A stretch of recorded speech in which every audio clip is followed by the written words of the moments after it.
And these are some of the clinical trials. I just wanted to, this is the most important slide. I just wanted to cover some of the variations. People may say, yeah, what is the all HRR, HRD tests, all same. They're using interchangeably. Don't do that. There's a lot of guidelines, a lot of differences between where to use, how to use, and when to use, and which indications. For example, in the clinical trials for PARP inhibitors and ovarian cancer, for the first-line maintenance therapy, so the PAOLA-1 trial, right? So they looked at olaparib, 300 milligrams, with bevacizumab. So here the inclusion criteria, you can see the newly diagnosed, advanced, high-grade serous or endometrioid ovarian, primary peritoneal or fallopian tube cancer, complete or partial response after platinum-based therapy, right? So your patient has to fall under this category, right? If the patient doesn't fall under this category, then it's of no use. Similarly, when I'm either going for HRRM, which is the HRR mutation gene panel, or a HRD test, so what am I looking for? So you have to look for the deleterious germline mutations, BRCA1 and 2. That's where the Myriad guys, they came up with the My Choice HRD plus. After the My Choice CDX, they came up with the HRD plus assay. That's a new one, not yet FDA approved, but it's clinically validated. Then the HRD positive, defined as the HRD score greater than 40 and above, right? And these are the primary. Let's not go into that. Then you got a solo trial. Again, it's olaparib. Again, it's newly diagnosed, advanced high-grade serous or endometrioid ovarian, primary peritoneal or fallopian tube, and complete or partial response after platinum. So if you see all of these patients, they have already started on some kind of platinum-based chemotherapy with or without bevacizumab, right? So that's the inclusion criteria, right? And then on the biomarker status, again looking at deleterious suspected germline or somatic. So now you can see in PAOLA trial, they looked at only germline mutations. In solo trial, they said germline or somatic, right? BRCA1 and or BRCA2. You have to see that and/or, right? So at the outset, you say, oh, all the tests are same, all the BRCA tests. No, it's not, because every clinical trial have slightly variations on that. But then this is just for your understanding. So how are you going to use this in your practice, clinical practice? This is just to know that this test is not a universal test. It may help a certain subset of patients. It may not help everybody, right? Then look at the PRIMA trial. Again, this is not olaparib, this is niraparib. Athena is rucaparib, right? And if you look at PRIMA, they did not go with the other approach. They went with HRD positive status defined by the HRD score greater than 42 and/or deleterious BRCA mutation. They have the My Choice test. So here the preference is not on the BRCA test. Here the preference was on the HRD test. For some reason they went for that, for niraparib. In the Athena, the rucaparib 600 milligram twice a day, they went with the tumor HRD test status. So here they were specifically looked at the BRCA mutations with the genomic LOH, loss of heterozygosity, and also the Foundation 1 CDX, right? So Foundation 1 CDX now includes the BRCA test and some of these biomarkers. So if you look at the relapsed or recurrent treatment strategies, so the Quadra trial, niraparib 300 milligram. So this is inclusion criteria: metastatic, relapsed, high-grade serous, epithelial, ovarian, fallopian tube, or primary peritoneal cancer. More than 3 prior lines of chemotherapy. So this is what many doctors, they ignore this.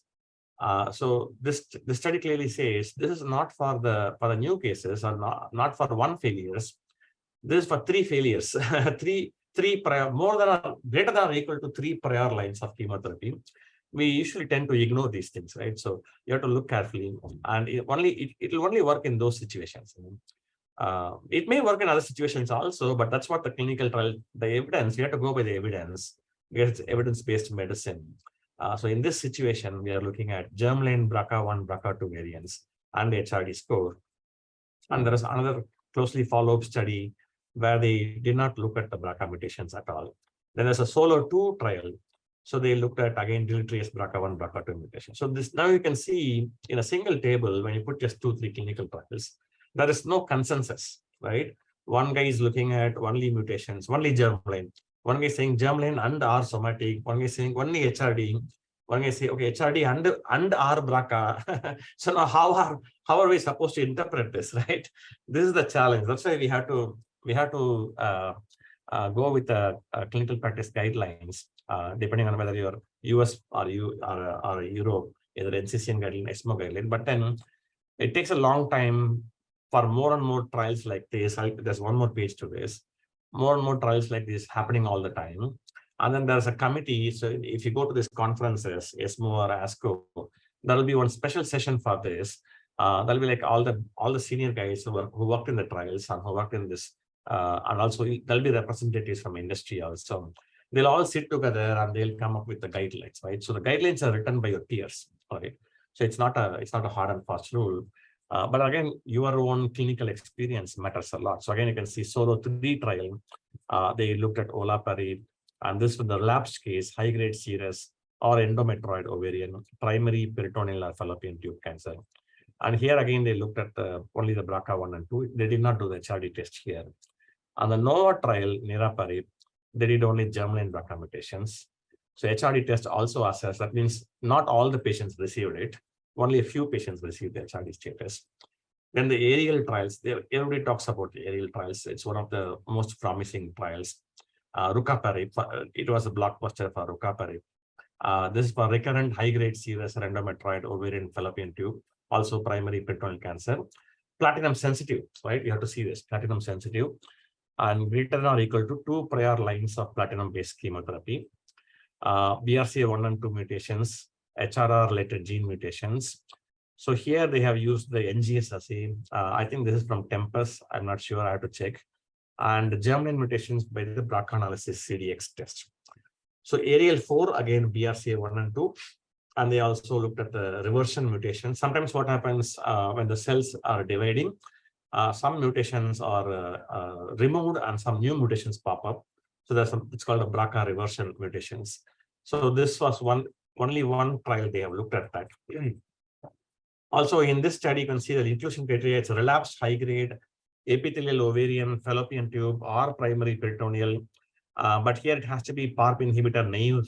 So the patient should not have received PARP inhibitors anytime in the course of chemotherapy. It has to be at least 2 prior lines of chemotherapy. So this is the so this study had a very good outcomes, especially the progression-free survivals, also the disease-free survivals, also the response, the number of people responders versus the non-responders. People always talk about the Paula trial, the Ariel trial, then Solo comes third, right? So this is just for the ovarian cancer. So like this, a lot of trials happening for pancreatic cancer. And I didn't have time to include those slides. It'll get boring if you keep on talking about this. But just I want to include these 2 slides to give you the variations that's happening in the clinical trials to understand the gravity of the situation. Why do we stick to guidelines? Because if you don't stick to guidelines, you'll get lost. Right? Now, which test? After seeing this, you'll say, sir, what test should I give to my patient? Right? So the question you have to ask is it a new patient, a newly diagnosed case or an old case? Is it a new cancer or a rare relapse or recurrence? And which drug you are going? Are you going for a olaparib, rucaparib, niraparib? And what's the dosage and regimen, right? Then you look at what's the best case scenario. If you ask me, the best case scenario would be, I would definitely recommend the low-cost approach. Start with a BRCA panel.